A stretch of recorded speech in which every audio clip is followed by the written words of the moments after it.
Thank you so much for joining us, Joe, and for participating in our Safe Cities project here in Atlanta. Can you tell us a little bit about your story, about your life with addiction, and now where you are today? Absolutely. I played travel hockey growing up, and I fractured my rotator cuff and a growth plate in my shoulder. And I went to a doctor, and that was the first time he prescribed me prescription painkillers. Loved the feeling, loved everything about it.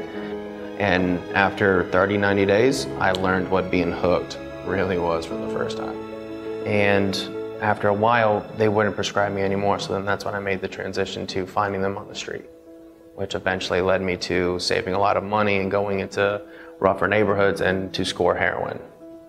And then that's how my life looked for the next 10 years.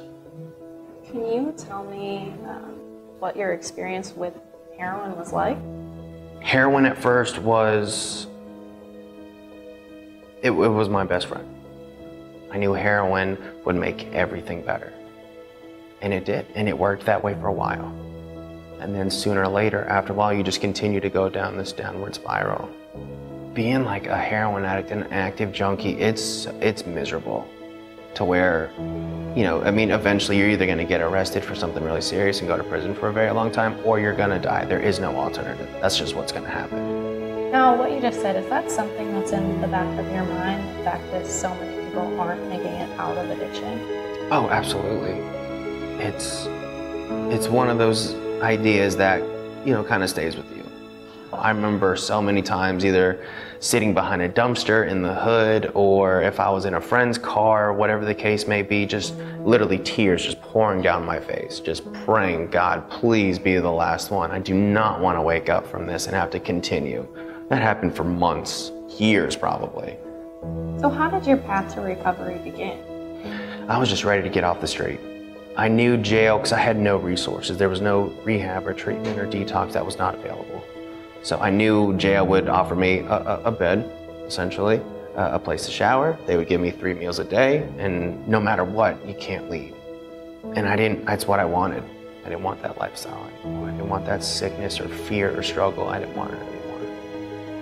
It's really interesting hearing that perspective from you. Mm-hmm. You wanted jail so bad. Yeah. And that recovery wasn't an option, but why wasn't it an option for you? I think I had just burnt so many bridges in the past. My mother was really untrusting.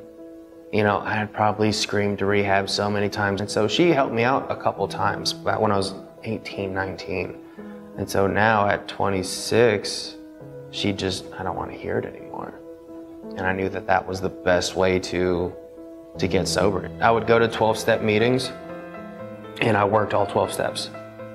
And it was working those steps that made the difference in my life. It was an opportunity to take a look at all the bad things that I had done to people and that people had done to me. And it was an opportunity for me to just completely clean house and continue moving forward spiritually. And that's what made the difference for me. You know, it kind of makes me, you know, humble, and it makes me really grateful to continue to do the right thing and continue to get better. Nothing bad has really happened to me in sobriety. You know, the relationships that I've gotten with my family, again, you know, me and the girlfriend were expecting our first child in September. From a homeless felon to a responsible person in society to a father, just within a couple years.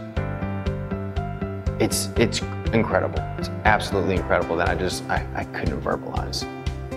Yeah, I mean, I think for you that this is where you are now. You have all of those awesome things, and you even have the opportunity to become a father. I think that's amazing because so many people are not anymore. It makes the things that I have now that I've worked for that much better, because I know what it's like to not have anything. I think if I had to say anything, or if I got the opportunity, if it was to a parent or to someone who's still using, I would just tell them, like, you know, you can get better. You can, by all means, you know, get rid of this, and you can change your life. Too many people are dying from this disease to, you know, I guess just to, like, not even try.